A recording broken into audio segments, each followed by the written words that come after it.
Chi-squared statistic is commonly used for testing relationships between categorical variables.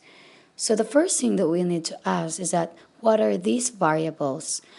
So this one right here, this stands for your chi-squared. This was developed around early 1900s by Carl Pearson. This is Pearson's chi-squared test.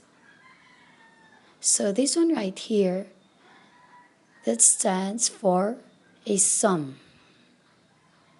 So the O here stands for the data that you collected, and that's going to be your observed value. And the E values here stand for the expected value. So I'm just going to be writing expected. So if you're doing an experiment, you could actually figure out your expected value before you could even start. And then you're just going to compare that to your observed value. So let me show you an example on how this thing works. So we have a lane here. I'm just going to flip a coin 100 times. And as what you can see, she's also recording all the outcomes, whether it is a head or a tail. So now let's move on to our null hypothesis. So our null hypothesis suggests that there is no significant difference between the observed and expected frequencies. So before we could even collect our data, we could already figure out what are the expected values. So we could say that out of the 100 possible outcomes, because we're flipping a coin 100 times, our expected value of heads would be 50. And that the expected number of tails would be 50 as well. So now we're going to go with our observed values. So our observed value will be based on the data recorded by Elaine. So upon observing, the number of heads would be just say 66, and the number of tails would be just 34.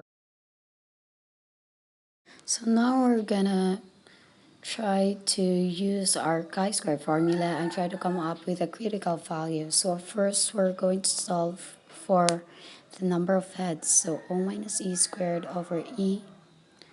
And then substitute the values. Our observed value would be 66, then minus 50 squared over 50.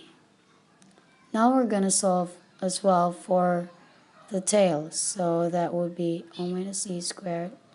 Remember, let's solve also for the tail.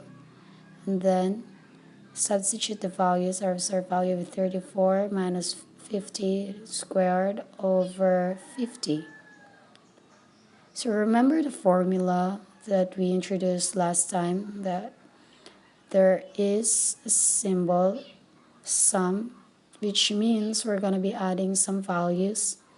So let's take a look back at our formula, so that we're going to add both heads and the tails. So now we have 66, that will be 5.12. Then the other also will be 5.12. So it would be better if you're just going to use your calculator. Then 5.12 plus 5.12 would be 10.24. So now let's move on to our chi-square table. So in a chi-square, we're going to be using two important things, which is the degrees of freedom and the alpha. So your degrees of freedom has a formula of n minus 1. Since we have two outcomes, the heads and the tails, so we're going to be using 2 minus 1. 2 minus 1 is equal to 1. So for this solution, we're going to be using a degrees of freedom, which is 1. And then our alpha level, let's just say we're going to be using 0.05, and then here's the column of 0.05. Since we have alpha level of 1, so we have 3.841 as our critical value. And so If we get a value that is less than 3.841, which means we're gonna accept the null hypothesis, but since we get 10.24 that exceeds the 3.841, then we're going to reject the null hypothesis, which means that there could be a problem with the coin or with how Elaine flipped the coin. So now let's move on to example number 2. So in this example, we will be using a contingency table to determine if someone's gender has influence on his or her favorite leisure activities. So what we did is that we asked a group of 100 women and 100 men whether they prefer dance, sports, or watching TV. So what we're going to do next is that we're going to sum up everything so that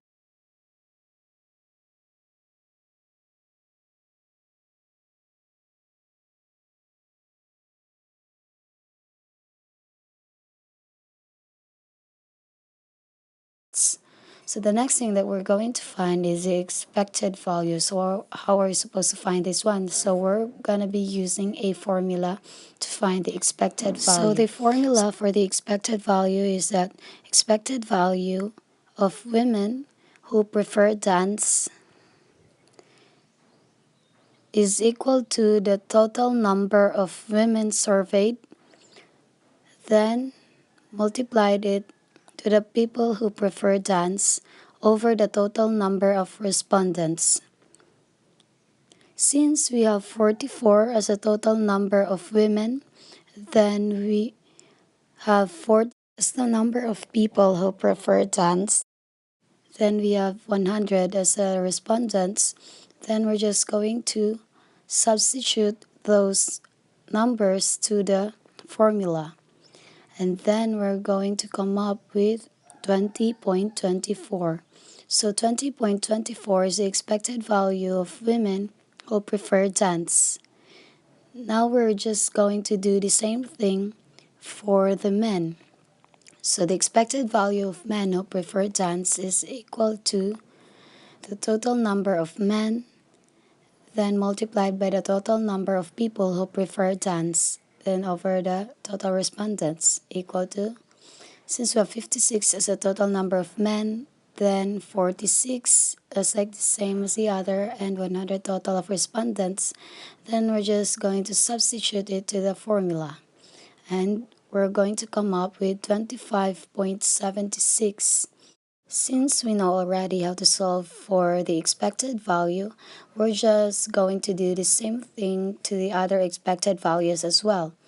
Then we have our null hypothesis, which is gender has no influence on the preference of leisure activity. So now we're going to set up our level of confidence, which is zero point zero 0.05, and your zero point zero 0.05 goes in here. This is the place where you're going to decide the null hypothesis to be rejected. So that's what we call the rejection region.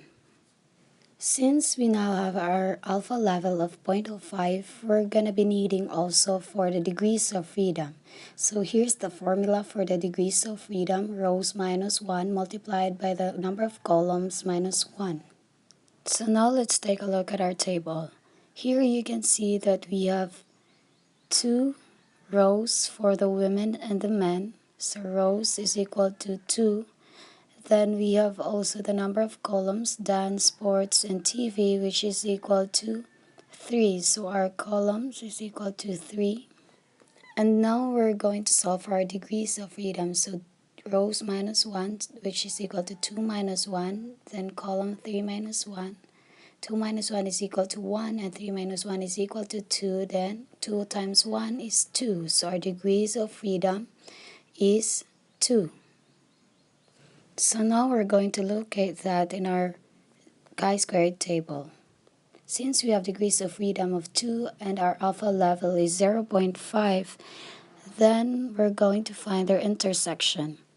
Since 2 and 0.5 intersect at 5.991. So that will be then our critical value where we base our rejection and acceptance of the null hypothesis. So the next thing that we're going to do now is to apply the formula. But first, we're going to solve for the test statistic of the women who prefer dance. So the observed value of women who prefer dance is 26 minus the expected value of 20.24, then squared over 20.24. And then we're going to solve for the test statistic of men who prefer dance. So observed value of men is 20, and the expected value of men who prefer dance is 25.76, then over 25.76. So it goes on just like that, and we're just going to repeat the same process to the other test statistic as well. So you're just going to keep on solving to get your test statistic, wherein we're going to validate our claim.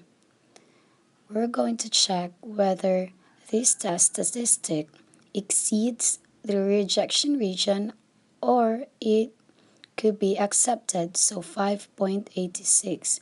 Now we have 5.86, and 5.86 is less than the critical value of 5.991. So we are going to accept null hypothesis. This means that gender has no influence on the preference of leisure activity. That's how you're going to solve using a chi-squared test.